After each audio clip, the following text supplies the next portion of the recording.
Hi everyone, Feelini here.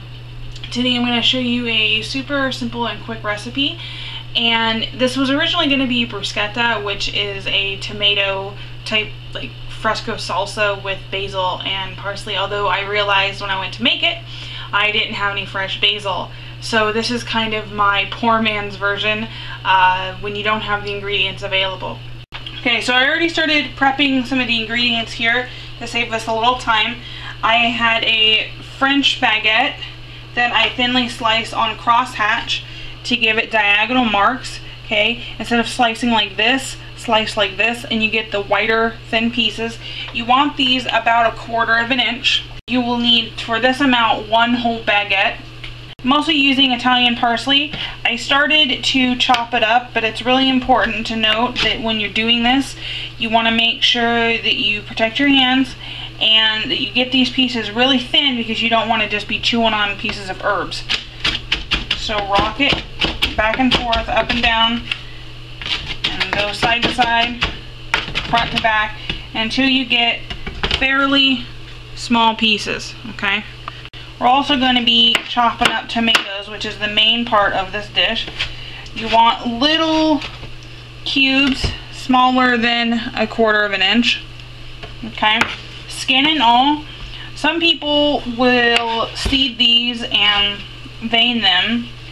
I don't have a problem with them. Just cut them thin like this. You might want to take the top out or cut around it like this, and then compost that or something. And you might want to cut out the very core like this, because it is hard. I am using 2 rather large beefsteak tomatoes, although Roma tomatoes are typically used. I just got fresher tomatoes like this, so use what's fresh, guys. Smaller size pieces, okay? Doesn't have to be perfect, just, you know, small, so that they'll fit on top of the toast. I have about 1/4 cup of olive oil on lowest heat, and I brought it to the point where it's simmering. Now I have in here a 1.5 tablespoons of dried basil and a tablespoon of finely minced pressed garlic. Alright, this is seasoning the oil that you're going to use to toast the bread in the oven. Also good to note that I have my oven on high broil and ready to go. So I finished chopping up my tomatoes here. Again, this is 2 large beefsteak tomatoes, about 2 pounds worth.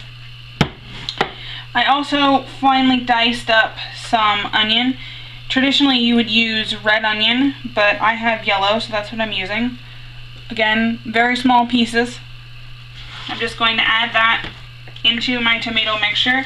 This is 1/2 of a medium-sized onion. Now I need to get my baguette in the oven and get toasted. So my mixture has cooled down just enough that it's not bubbling anymore, and that's right where you want it. Take a little bit of oil on each one. Try to spread out the basil if you're using the dried basil method, because if you don't, it will burn in the oven. Optionally, you can filter this and just use the flavored oil. Okay, so I finished putting the oil on all of them, and I decided to change my game plan a little bit.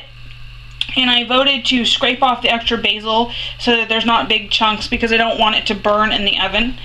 And you will notice that the olive oil is green colored, and that's normal. Don't be concerned. I am putting this on high broil. Now, it's very important that you don't go away from this or anything like that, because it will burn and you will not be very happy with yourself. So put this in middle of the rack. I usually go in the middle of my oven because it broils a little evenly. I'm going to make the tomato mix, and this is super easy, guys. Now I'm going to add parsley, and you can add as much or as little as you like, or you can leave this out completely. However, without the basil in this dish like traditional, I think that this is going to add a really good flavor. So I'm going to add a pinch of salt. You can add more or less depending on your taste. And I'm going to add couple splashes of balsamic vinegar, about 1/2 tablespoon, more or less. I also like pepper, so a few grinds of fresh black pepper. And I'm going to cheat, and I'm going to use pre-minced garlic, because frankly it's easier. I'm going to use about a tablespoon worth. But what I'm going to do, so I'm using pre-minced garlic, but what I want to do is I want to wash it off. So I'm just using warm water and a fine mesh strainer to rinse until there's no strange smells from the acid to preserve the garlic. Kind of lightly press it to get the extra water out, and then add it to your mixture. Of course, you could use about 3 regular sized garlic cloves finely minced. Washing would not be required then. So it's only been about maybe 45-60 seconds. And here's our bread, okay? We don't want to brown these. That's not the point of this. We just want to toast them so they don't get soggy when we add the topping. So with heat resistant tongs, you want to flip them over like this. I'm going to put it back in there for 30 to 60 seconds or until they start to firm up. So at this point, you're going to want to taste it. Okay, mine needs a little more salt and a splash more vinegar. Okay, so take your tongs and lightly scratch against the top. If it kind of sounds dry and crumbly sounding, you'll know what I'm talking about when you do it. Then you're good. See, you don't need to brown. You just need to lightly toast. So now I'm ready to plate these up. And this is the super simple part, guys. Give your tomato mixture one last mix. Take off some of the liquid. If you spill a little, that's fine. Do this on a large tray and then switch to smaller ones. So here's the final product. You get the warm toasted bread, and then you have the cold topping with the herbs and all the mixture, and it's really good. I'm gonna burn myself. It's really good. It's not overly salty and it's not super oily. Again, this would be better if I had fresh basil, but you know, you gotta eat, so I decided to make do with what I had, and I think that everybody should do that in the kitchen. So for the written recipe, go to my website, www.familyandamir.com, for more tips, tricks, and recipes just like this one. Thanks. Bye.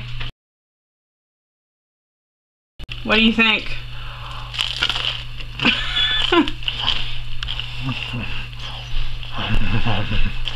It's good.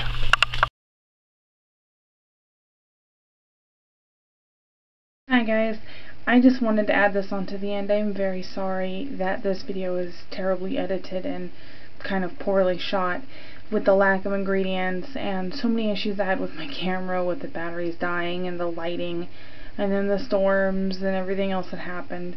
And then I had to say and now and so and okay and okay a billion times in this video. It's honestly not my best.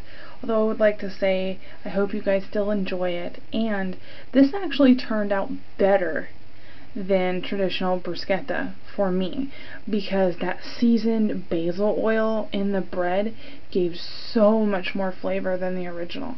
However, when I get the ingredients, I will make the traditional type bruschetta. Until then, bye.